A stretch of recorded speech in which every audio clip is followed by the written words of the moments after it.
Today we are here at Vipod Residences and I'm going to show you what 1.8 million ringgit or 387,000 US dollars will get you here in Kuala Lumpur, Malaysia.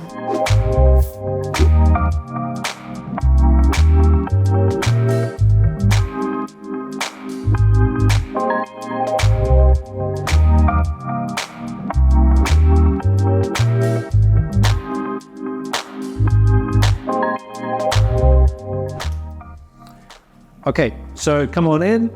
So 1,286 square feet. First thing you're going to notice is when you walk into this living area, it's nice and spacious. It really is. And after you see this as your first impression, next you're going to notice the view. We are right in the heart of KLCC and you can't see them, but just behind that building out there are the famous Petronas Towers. So you are within walking distance to that beautiful KLCC Park. It's very popular with expats, people living here. You can go running there, you can go just relax, but it's a beautiful spot. And really that's the main feature of this property is the location. We're right almost in the middle of Pavilion Shopping Centre and Syria Shopping Centre. These are two major malls in Kuala Lumpur. So you really don't need a car if you live here. You can walk everywhere.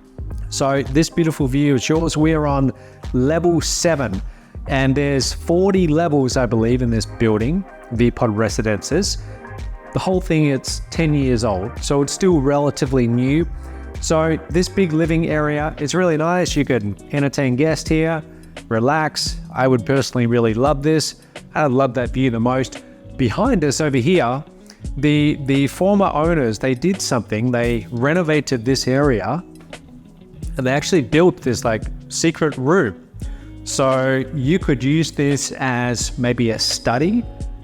You might get a little bit claustrophobic in here working, but this could also just be storage or even just a secret room. You could hide this handle and have it really hidden just for security. Hide whatever you want. Now in here, we have the kitchen. So you got your stove over here. You've got your little pantry here. Okay, some kind of oven down there, fridge, sink. So quite spacious. I don't know if you would have enough room to get an island countertop here, but you really don't need one. So nice little space here. And this kitchen area as well. If you were coming here with your family, I think if you had a couple kids, this would be a good size. Any more than that might be a little bit too small. But if you are just by yourself or you're a couple, then you could actually use the second bedroom as your study, as your office. Personally, that's what I would use it for. I'd set that one up over there, I'll show you in just a moment, as an office, and I'd keep the master bedroom, which is also quite spacious. I would keep this just for the bedroom area and really enjoy this view. So again, you've got the KLCC Park out there, convention center as well. And as for the bed, this looks like I think this is a king bed. So quite spacious. Set yourself up a TV. And then what I really like is the bathroom. It's got something that you don't see that often in apartments these days. You've got yourself a nice jacuzzi. So you can relax in here. You got the shower, and the shower's a little bit on the smaller side, personally, I think. 2 basins, but this is quite nice. Let's go take a look at the second bedroom. So again, beautiful, beautiful view. Now, before I show you the bedroom, this is your laundry area. So washing machine, dryer. You got your second bathroom as well. Not an enormous bathroom, but it's adequate. And in this second bedroom, you got a queen bed. What I like about this room is from this angle, let's say you wake up right here, when you're looking up, you can actually see one of the famous Petronas Towers. So at one point in the past, they were the tallest buildings in the world. And I think they've been up now for over 20 years. Don't quote me on that, but they still look modern. I believe they're made out of stainless steel and glass, but even now, I've been coming to KL for over 10 years. I still look up at those towers with amazement. They're quite stunning. So to have that as your view when you wake up, I mean, that's got to be worth something.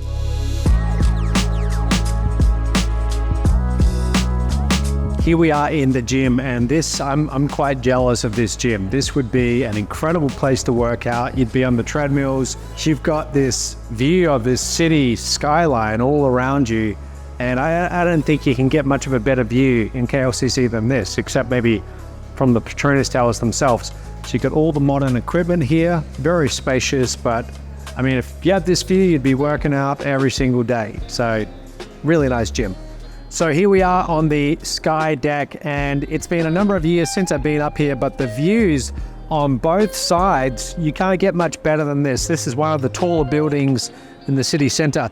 So after going to the gym, working up a sweat, you could come enjoy the pool, look out over that infinity edge at the Petronas Towers, at the park, and both sides, I mean, you really can't get much better than this. Until you're standing right on the edge, you don't realize just how high 40 floors is, but when you look down at the people, they look like little ants, and you can see at the base of the Petronas Towers, they just look incredibly small. So we are really high up here, but still you can be a lot higher if you're in the Four Seasons, almost double the size of this. And I know I keep on saying it here to the point I'm just redundant, but this view, it almost makes me want to move to this building. It really is incredible. Let's talk about the numbers. As I stated, it's 1.8 million ringgit. So today's exchange rate, 387,000 US dollars. If you're a foreigner and you wanted to actually buy this place, you might be wondering what are the extra costs? So first of all, you're going to have a 5% stamp duty. Okay, everyone's going to pay that. So you're going to need to pay that additionally. As far as hiring a lawyer to do all of this, to do the transaction, it's going to take you about 6 months to get it done because there's a queue. Okay, so all the, getting stuck at the government offices and so on, that's going to take about 6 months. You're going to pay that lawyer somewhere around 40,000 ringgit, which is about 10,000 US dollars on a property of this value. Now, let's say that you don't want to live here all the year. If you wanted to rent this out, what are you going to get? Well, I'm told by the real estate agent about 6,000 ringgit on the lower end, maybe 6,500. That's going to be about 1,500 US dollars per month. This is not the best market to be renting something out to. This is definitely a buyer's market. But if you have a good property management company, they should be able to rent it out, because really the location of this, as far as locations around KL and in the city center, you really can't get much better than this. And this is coming from someone who's lived in KLCC. I used to live there in the past, and this is right next to the Pavilion shopping center. You can't really get any closer than this, 1 minute away. So the location is an enormous selling point. So let's say you're getting about 6,000 ringgit per month, about 1,500 US dollars per month. That property management company, they're going to take about 10% of that. So that's going to leave you with about 1,350 US dollars per month. That's about what you would be aiming for. Now, let's say you want to live here. What's it going to cost for things like electricity and internet? Internet's going to set you back about 150 ringgit per month, which is about $40 US. That's going to be about 50 megabytes, something like that, so a decent speed. On top of that, electricity. If you work from home or you're just coming here to retire, you definitely need to have the air cons running all the time. If you don't have air conditioners running, it gets pretty hot. This is a tropical location, so it's hot, it's humid, you need the air cons. On the higher end, you would be spending about 1,000 ringgit, 250 US approximately per month. That would be on the high end. That's if you're someone like me who loves to have the aircon running all day. But if you're out of the home, then you might spend as low as 300 ringgit per month, about whatever that is, say 75 US dollars. Now, on top of that, you've got your water. So water's not going to be more than 100 ringgit per month, about 25 US.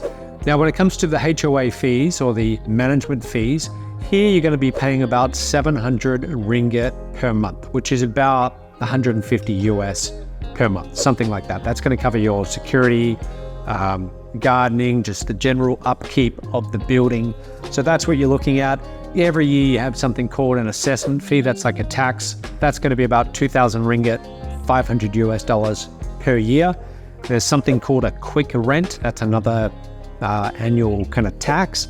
That's going to be about 500 ringgit per year, 125 bucks. So if you add all that up, you're going to get somewhere around this number that you're going to be paying in your monthly overheads to have this place. So that's what it costs. If you want to move to Kuala Lumpur, Malaysia, buy yourself a place, that's about what you would be looking at as far as getting involved in a property like this. Living in KL, I think it's a great city. You've got everything within walking distance from here. Bars, restaurants, excellent cafes, luxury shopping. You can live without actually needing a car here. I lived in KL in the past for many years, never owned a car in this country. And taxis and Grab, it's quite cheap. To get to the airport, about a 50-minute drive, you're looking at about $15. That's it. So transport is cheap and it's a very livable city. So if you would like some help with getting set up in Malaysia, as far as moving your family here, as far as getting a property, setting up bank accounts, maybe registering a company, getting an office, I can help you with that. There should be a link somewhere below this video. Click that link, get in touch with me, and I'd be glad to help you get set up here in Malaysia. I think it's a great place to live. All right, hope you've enjoyed this video, and I'll see you in the next one.